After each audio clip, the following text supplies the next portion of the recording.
Welcome to Go Publish Yourself, an Ingram Spark podcast.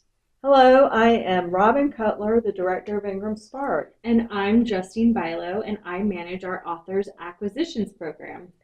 Well, Justine, we have a topic today that I'm just going to say it right out. This is not a sexy topic. Oh man, not sexy. But like sex, it sells. So what you really need to know, we are going to talk about today on ISBNs.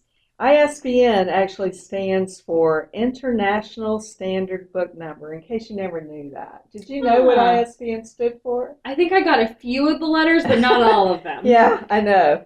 So, and ISBNs have been around for, I would say probably more than 50 years now. An ISBN is nothing more than like a SKU, a product number for books. So it's just the identification number for your book, essentially. Yes. Okay. And the I, as I said, stands for international. So there's just things you need to know about ISBNs. And one of the things we want to cover today is the importance of ISBNs related to, your own published book as an indie author. That's a great topic. Definitely not sexy, but important. Yeah. So anyway, let's get started here. So one of the things you need to know where it says international is ISBNs are basically country specific. So where you get your ISBN depends on what country you reside in. Oh. So here in the U.S., there's a company called Bowker, which is spelled Bowker. Bowker is the entity in the U.S. that provide ISBNs to U.S. citizens. In Canada, ISBNs are actually generated and provided by the Canadian government. In the U.S., citizens pay for the ISBN.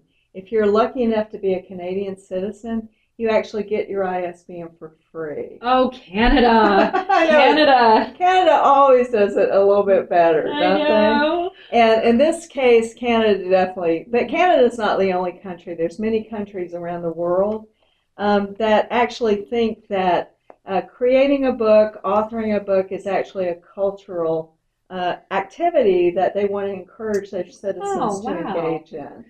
And so that's why they offer free ISBNs in certain countries. So if I have a U.S. ISBN, that doesn't mean I can just sell my book in the U.S., correct? That's correct. So the I in ISBN, like I said before, means international. So it means that once you have an ISBN, that ISBN is used to sell your book globally. So that's something to keep in mind. Good to know. Yeah. So why do you need an ISBN? Yeah, why do you? So you need an ISBN just like if you're selling any product. You need an ISBN that distinguishes your book from any other book in the marketplace. So that's why it's important, so that retailers, libraries, online stores like an Amazon, Walmart, whoever, when they want to buy your book, they will actually purchase it by the ISBN number. Oh, so if I have a paperback version of my book and a hardcover version of my book, do I need two separate ISBNs then? Yes, you do, and I'm so happy you asked that because a lot of people don't know that.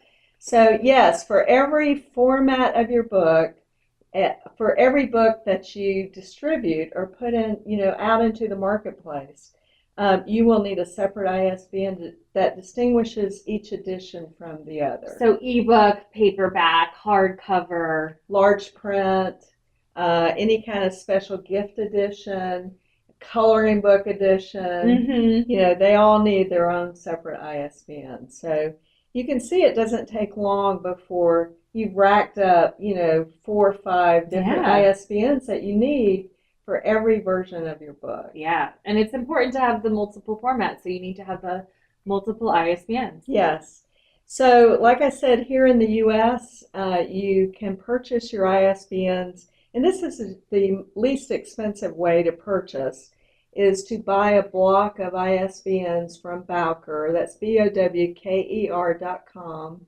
You can buy a block. I think you can buy a block of 10 for right under $300. Yeah, I think the pack of 10 is actually the least expensive, more bang for your buck, essentially. Yes. You can buy them, I think, in 5 also, if Mhm. you are only doing 1 book or 1.5 Yeah. books. So it's an investment in your book as an indie author and a publisher of your own work. It's definitely an investment that you have to make. And a lot of companies give them away for free. How do you feel about that? So I think that, depending on what your plans are as a author, as a publisher, down the road, that might work for some length of time for you. But the other thing to remember about ISBN is that it lives the life of that book. As long as you are still the publisher of that content, the ISBN is the same ISBN for the life of the book. So it can last a long time.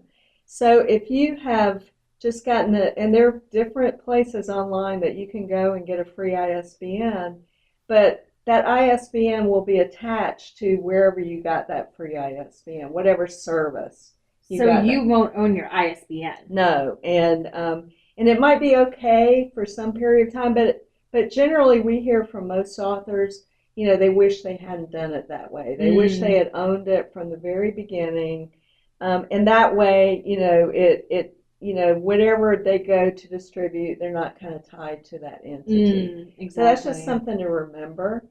In Ingram Spark, we do sell single ISBNs for $85, which is Bowker sells that same ISBN for about $150. So it's a discounted price, which is really good. Everyone loves a discount. That's Yeah. good. So that's a positive thing. But like I said, if you're putting your book into multiple formats, you're going to need multiple ISBNs. Yeah, So, and that's where the 10 pack comes in. yeah, I think so.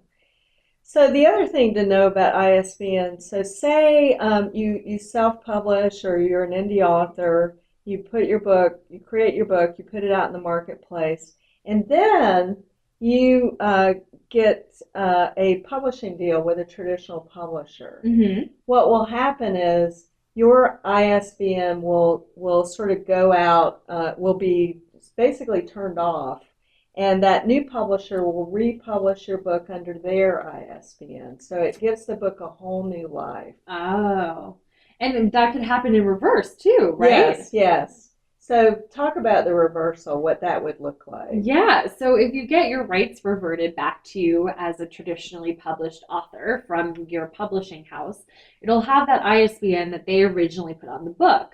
But if you have your rights reverted back to you, you then become the publisher. And so you would go out and buy a new ISBN for that book and change that information and make the book your own and give it a new life. Yes, so at Ingram, every book that's in distribution, whether it be a print book of various formats or an ebook, like we said, requires its own ISBN. Mm-hmm.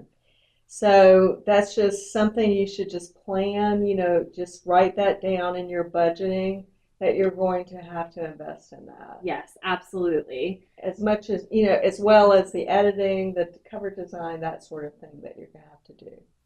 Yes, it's a necessary, important cost associated with publishing. So what else can we say about ISBNs? Is there anything else to say? How important it is? I would say that, if you're listening to us now, just plan on it.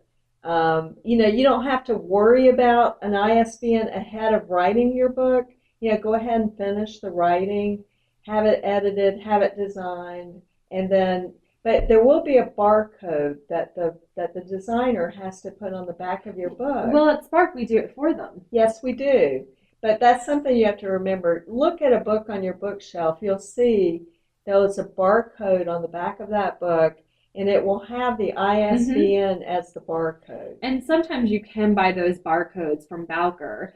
But here at Ingram Spark, if you leave a space for that barcode on the back of the book, we will put it in for you, which makes the process a lot easier. Yeah, so you don't need to invest in that. No, that's true. Yeah. And what's your thoughts about adding the price into the barcode? Are you for or against that? What do you think? I'm actually kind of against it because you could price your book at one thing and it's not performing how you hoped in the market and you want to do a price change.